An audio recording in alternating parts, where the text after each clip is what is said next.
Okay, let's do another Beatles update. This is all Beatles stuff, so if you're not a Beatles fan, why are you watching? But maybe you'll be interested in seeing some cool records anyway.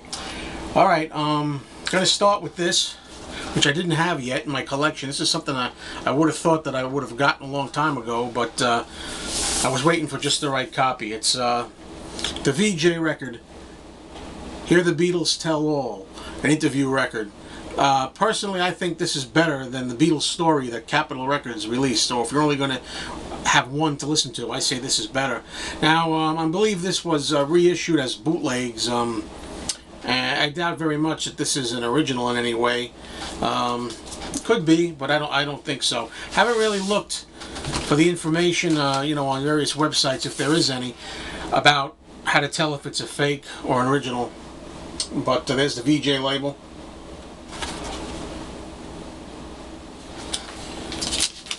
But I'm not really too concerned with this particular album. I'm happy just to have it. It's not the kind of record I play that often, really. But as I say, it's definitely more palatable, in my opinion, than the Beatles story from Capitol. So, alright, that's the first one. Now, the next two albums that I found are very interesting. And even back when I had my original Beatles collection, before I sold it, back in the late 70s and 80s, I never had these two. These are two bootlegs. This is Volume 1 of Sweet Apple Tracks. Now, I've seen this album pictured in books before, but I never really saw an actual physical copy. So I'm really happy to have it. That's the front side of the album, and this is the other side, which, you turn it around. It's Sweet Apple Tracks, Volume 1. The only one that I ever had of this was the one that I think is much more common. It's got the black cover with the border showing you the band playing at, I guess, Twickenham Studios in 1969. That's the more common one. I'm told that this is the original version of this, and the black cover, Sweet Apple Tracks, which is more common, that's actually the one that's, I don't know what you call it, another pressing. Okay? The label is Instant Analysis. Record's very flimsy. It's okay. Instant Analysis. This is an orange label, which I'm noticing looks kind of yellow as it's being shown here on camera with the sunlight coming in and everything. So, it's a double record set, I should mention. 2 records in this. Now, I mentioned at the start that this was number 1 of 2. Here's the second volume, same kind of design, only this time it's the back cover of the other one that's used for the front. Sweet Apple Tracks Volume 2. Same labels on the records, Instant Analysis, and this time the difference is that the back cover is the early picture. So, very happy to find these two. Volume 1 and Volume 2, the original Sweet Apple Tracks records. Found them at my favorite record store for a good price. Both of them double albums.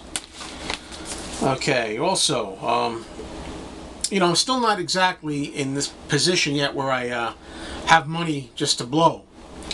I made the mistake yesterday going into my favorite record store, and that's where I got a lot of these Beatles albums that I'm showing now. Just yesterday, and I was kind of looked at the guy, the owner, and I was like, "Oh man," and he says, "I'm sorry, sorry, I got more Beatles stuff." So I got this bootleg, George Harrison, U.S. Tour 1974. I haven't played this yet.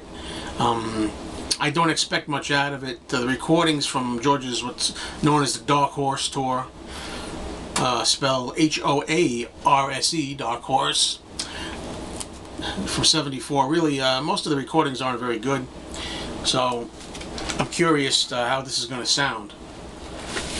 And here we've got just a plain blank label on the record.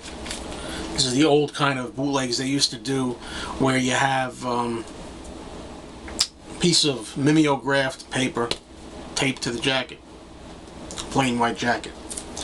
Okay, I made a video recently where I interviewed the Beatles. I bet you people didn't know that I interviewed the Beatles in 1964. Well, if you haven't heard my interview with them, go check it out. It's back several videos now. But anyway, it actually came from this. It's an open-end interview. Now, this is another one where they had, an original, and then there were bootleg copies. This is probably a bootleg, being that I didn't get it for that much money.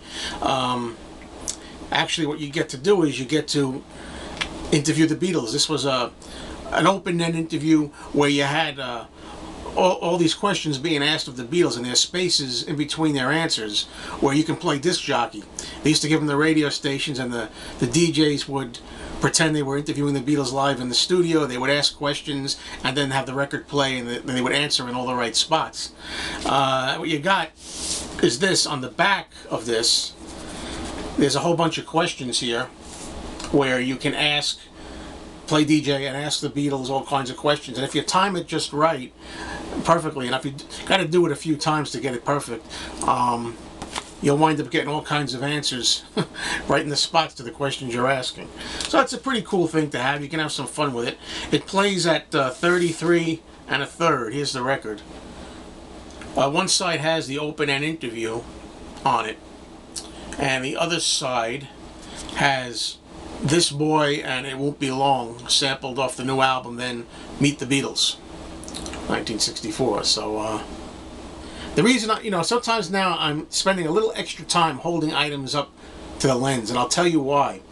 If anybody here makes videos, you know sometimes after your video is finished uploading, it gives you the option to choose a thumbnail, and I can't stand when there's no record being shown. Sometimes you just see a shot like me sitting there like this with no record, because I haven't held up an item long enough to be given one of the options in my 3 choices. You get 3 thumbnail options. So anyway, this thing was something that I had, again, back in my original collection that I sold. For all I know, since I sold them all to this guy at this record store, I don't know how many years ago now, 8, 9, 10 years ago. For all I know, this could still be my copy, but, I don't know. Okay, now just onto something a little different. I got some more albums to show you, but before I get into the rest of the albums, I'm just going to show a couple of things. On the 4th of July, I went over to visit with my niece and my 2 nephews at the house, and my niece had this for me that she forgot to give me a while ago. I think she's been holding this since Christmas. It's a magazine that came out, Rolling Stone, Paul McCartney. It says yesterday and today on the bottom, and I gotta say, I don't really bother a lot of times with these things, but I actually love this. Really love this. The pictures in here are just really fabulous. It's sometimes difficult to show. Really nice photographs. Paul, all different stages of his career. Some I've seen before, and some I've never seen before. So, to my niece Gina, if you're listening or watching, thanks a lot for this. I really enjoy it. Okay, now back on to the music. One day when I was at my favorite record store, they had a whole bunch of cassette tapes sitting on the side, and they said, the guy said, you can, they're free. They basically had a sign, free. So he let me take a bunch of these for free, and it didn't cost me a penny. Now, I don't really play cassette tapes. Here's the first one, yesterday and today. I don't really play cassette tapes at all. But I decided, if these are $1 or $2 or free, in this case, I'm going to collect them just to have them. I already have a few. And the funny thing is, I have right now, I have 4 other cassettes of the Beatles, and there are 4 that are not in this batch. So, I mean, I got stuff I didn't already have, I didn't get doubles of anything. This was all new stuff that I needed in the collection. Here I picked up Abbey Road. Some of these cases have cracks in them. What do you expect for free? I might have to replace some of these, but here you go. I have Hey Jude album on cassette. here's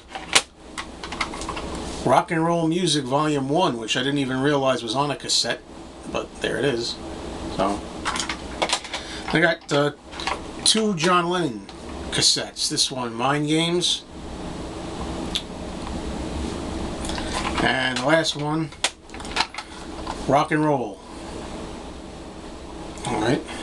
Okay, now we go back to some albums that I got recently. Now, these are not going to be anything unusual. Everybody's used to these. They're 3 albums from the 1970s, I'm pretty sure. These are 1970s presses, reissues. First we have Please Please Me. Now, the UK version. These are not the remastered albums that came out recently. I really didn't want to buy those. And I'm trying to get, well, if I can't get the 1960s originals, I'm going to try to at least get the 1970s. This is the stereo version here. You know, part of me wonders if this is not the reissue. You know, is there a way of telling folks if the new ones that came out are originals or reissues? I hope there's a distinction. I'm not going to take all of these out. I got a few of them here, and they have this kind of paper insert, and they're on the, I believe, 1976 Parlophone label. All of these are in great shape. They're $20 each. That's all my guy at the store charges for them. 20 bucks, which to me is very good. You don't go too broke in that store unless you buy a lot of things, which I do sometimes. Now, I also got this, which I just realized, and I got with the Beatles, the second album, stereo version. But when I went to look, I realized I already had this. I already have the stereo version of this from the 70s. Again, it's a 1976 issue, right? 76, 77. And that one I already had. I bought it in doubles, you know. I was able to leave the Help album there. They had the UK Help, but that one I know I've got already. And this one I didn't have yet. It's a UK Rubber Soul. Again, like I say, nothing unusual about these albums, nothing different, you know. Same old Rubber Soul album from the UK. But the 70s version and in good shape. And I'm happy to have them. I also already have Beatles for Sale, and I have A Hard Day's Night. So I really, you know, filled a large gap in there. Well, that's it, folks. Again, I'm making a lot of videos lately in a row. I mean, I had spent a month where I didn't make any videos, but now I got stuff to show. I may follow this up with a general assorted vinyl finds of all kinds video. Thanks for watching.